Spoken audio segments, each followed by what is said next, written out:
All right, thanks, guys. Before we get into today's programming, obviously, want to take this time to say rest in peace to Kobe Bryant.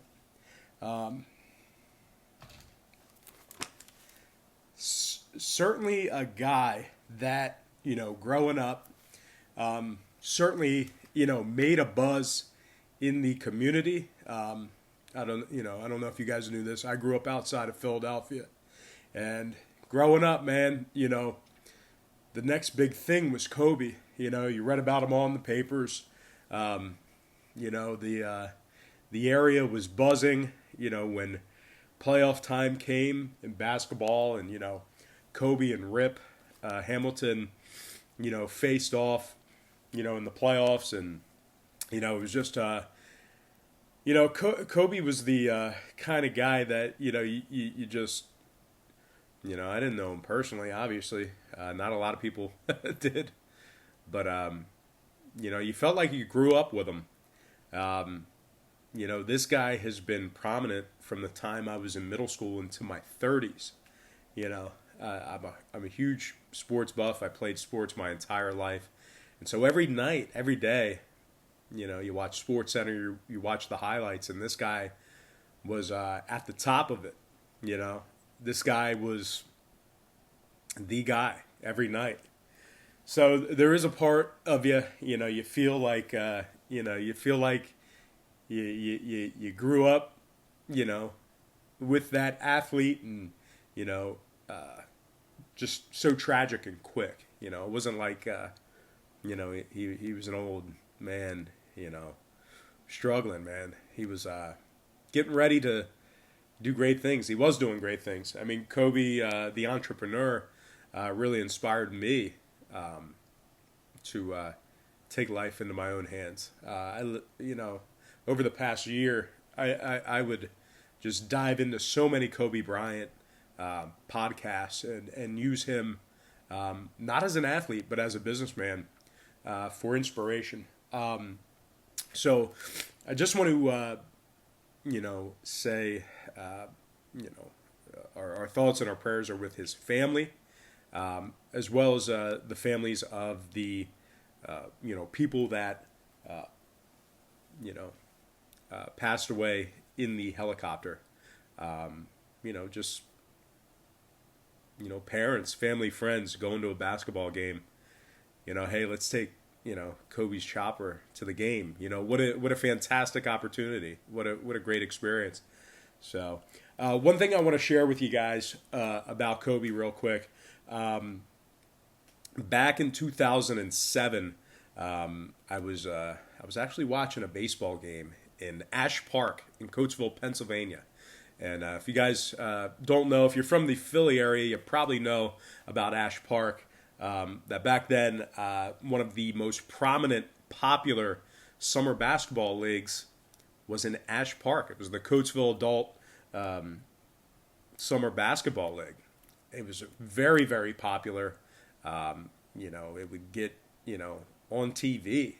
And so, believe it or not, I was actually watching a baseball game at Ash Park, and beyond the left field fence, that's where the basketball courts were. That's where the blacktop was, and the courts were always packed. Whenever I would go to Ash Park, courts were always packed. And one day, like I said, in 2007, it was summer, it was hot. I saw two Hummers pull up, and they parked in left field.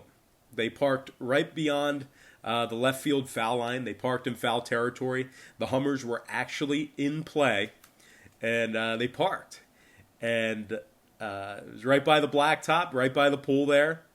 And of course, out of the first Hummer was Rip Hamilton, and that was not an unusual sight. Rip was a Coatesville guy. We would see Rip, around the town, around the area. I used to see him always at the hot dog joint there, Midway Hot Dogs in that area. Used to see him, in Downingtown, buying cars down there at D'Ambrosio. So seeing Rip around town, that wasn't, that wasn't a big to do. It was cool. It was definitely cool to see him, but it certainly was not out of the norm.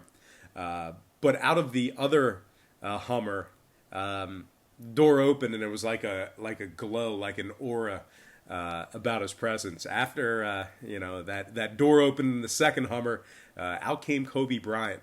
It was so cool, man. And Kobe and Rip, they came to Ash Park in Coatesville unannounced to greet the fans at Ash Park at the basketball league. Nobody was expecting them. It was a complete shock. It was a complete surprise, and it was really cool. It looked like a mob scene. And those guys, they had a small entourage, but they didn't have, high-level security with them. They just showed up, said hello to the people, giving pointers and stuff like that completely unannounced. And that was a really, really cool thing that I was able to experience. But regardless, rest in peace to Kobe, and our thoughts and prayers are with your family. And I don't know if you guys felt like I did when I heard the news yesterday. I was not only sick to my stomach, but I couldn't do anything. I didn't do anything yesterday, and I've never been affected by an athlete, a celebrity athlete's death like I was with this one. And so if you were feeling, crappy yesterday and you're feeling crappy today, it's completely normal, and I understand it. And don't try to fight it. Don't think that you're, weird. If you're a sports fan, you should be affected by this, because Kobe meant, a lot to the game of basketball, and he meant a lot to athletes. So anyway, guys, that is going to do it for my Kobe, little speech there. And we're going to go ahead and move on, because obviously Kobe wanted to, strive for excellence, be the best in everything. And, the great Mike Tyson said, the purpose of life is to be your best, is to be your absolute best. The purpose of life is to do your best. So we're going to continue to try to do our best, with this program, with this podcast. So hate to get emotional on you guys. That'll be the last time you see that from me. But this certainly, rest in peace, Kobe.